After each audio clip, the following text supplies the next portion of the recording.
Repeat delay. Laurie Lawson Cox, Jeremy Rogers face off in school board candidate forum. During a candidate forum sponsored by the Tallahassee Democrat WXIU and the League of Women Voters of Tallahassee, incumbent Laurie Lawson Cox went toe-to-toe with challenger Jeremy Rogers over who should hold the Leon County School Board District 4 seat. Cox, a longtime Tallahassee resident, outlined her long-standing employment with the district of 36 years. She also graduated from Leon High School. Her husband, Alan Cox, was a longtime district administrator. She is the only Republican on the school board, first elected in 2022. Rogers, a 17-year veteran of the Tallahassee Fire Department, has a 13-year-old daughter, Taylor, who attends school in the district, motivating his desire to run for the seat. Rogers has not been employed at any schools, but he does operate a private preschool and a nonprofit organization that works with at-risk youth. His candidacy is being championed by the local Democratic Party. Should school board elections remain nonpartisan? Amendment 1 will appear on the November ballot to give voters a chance to make school board races partisan. When asked if they supported the measure, both candidates said no. "I like the fact that it's nonpartisan because we're dealing with children," Cox said. Even though school board elections are nonpartisan, political views tend to find a way into the mix. When you start getting partisan, you start inviting extremist groups like Moms for Liberty in. Rogers said of the conservative parents' rights group, "I just don't think politics have any place in our schools." The two say their political views don't play a role in their race.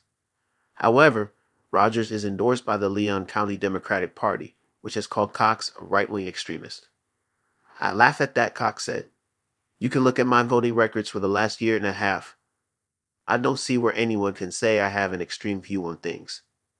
After Cox's 2022 victory, DeSantis was celebrating Republican school board wins during a press conference, and he said that he helped behind the scenes in Leon County because it wouldn't have been helpful to be involved publicly. Cox says she has never spoken to the governor personally, but admitted she received donations from an affiliated political committee.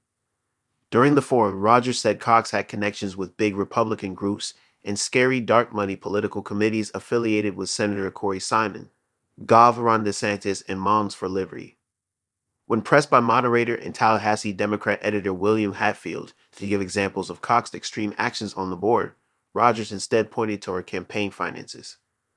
"I say follow the money and look at the campaign donations," Rogers said. Cox maintained that she has not taken any money from the Moms for Liberty organization.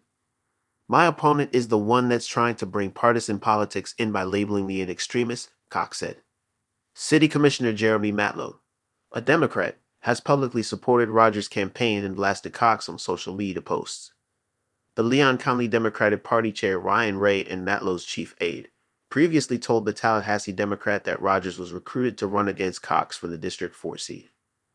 Rogers disagreed with that characterization and said he actually reached out to the party himself and was not recruited. He said he self-identified as a proud American Democrat. "If Gov. DeSantis were to offer you an endorsement, would you take it?" Cox asked Rogers at one point. He said, sure, on account of the fact that DeSantis is also a Navy veteran like himself. Here's how candidates rated the current superintendent. Is he perfect?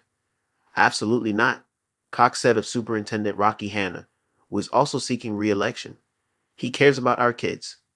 Cox gave him an A and said there is room to improve on school district communication to parents and employees. She said he also needs to improve his relationship with DeSantis, who last year punished Hanna for making politically charged statements.